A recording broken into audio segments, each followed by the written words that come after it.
What's up, guys? Good morning. It's your boy Spike. We are going full send into this Toyota Supra. We've been collecting a bunch of parts, including 2 superchargers, before the build. So we have some fuel lines for E85, cutoff switch, turbo, T4 gasket. Ignore that. That's the dream project. And some sleeves for the fuel line. So we have a bunch of parts that we're collecting right now before the build. So right now what we're doing is we are getting everything fitted. We're using the Fueled Racing motor mount for SC and a Supra swap with their fuel pan, which is fantastic. The clearance is absolutely perfect.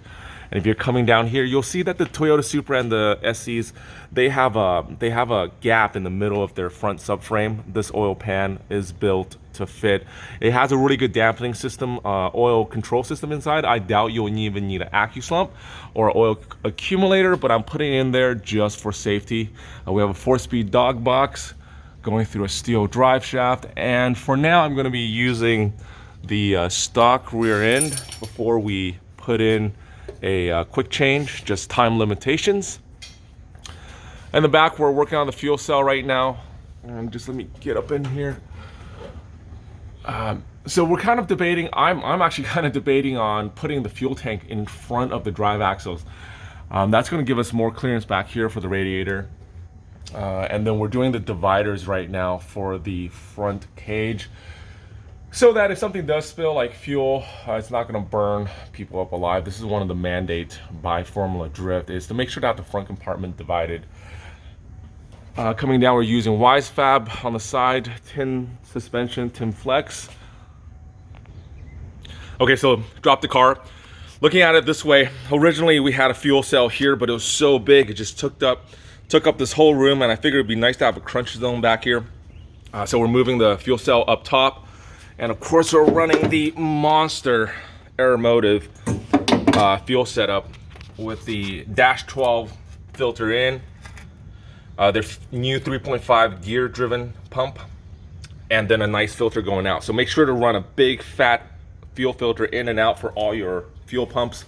It's going to remove any starvation issues. This is really cool with the tin flex. I can actually have a little controller up here and it'll adjust the dampening for me, and I can do it from inside the car. In the front of the vehicle, we have a NASCAR style roll cage. I actually built this myself a long time ago, but it's going to give me a lot of protection, side impact protection, and plus it looks cool. And there's a huge gap here to get into the car while I'm in my suit. And we have the tunnel fabricated for the dog box with the e-brake handle positioned with me sitting inside the wheel. We're going to be running the AEM electronic dash control CD7. Really awesome setup. Not a lot of clearance right there, so I'll kind of figure out how to do that.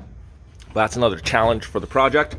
So right now, main focus is the Firewall divider, so that if there is any leaks, which there shouldn't be with a nice fuel safe cell, then I can escape and drift another day. Up in the front, we're just lining up all the components for the fuel system and just making sure everything is plumbed correctly. And of course, we're running a awesome Aeromotive EFI 1-to-1 fuel pressure regulator. Let me see what else. Running a 8-rib belt from the get-go. This is 8-rib, but the rest of the system is 6-rib, and they'll get changed out as we progress. Once again, turbo for the dream build of compound supercharger. That's after SEMA. And yeah, Wisefab in the front. All right, guys, stay tuned. Lots of stuff going on with the car over the next couple of weeks. Hopefully get it running very, very soon because I want to drive it.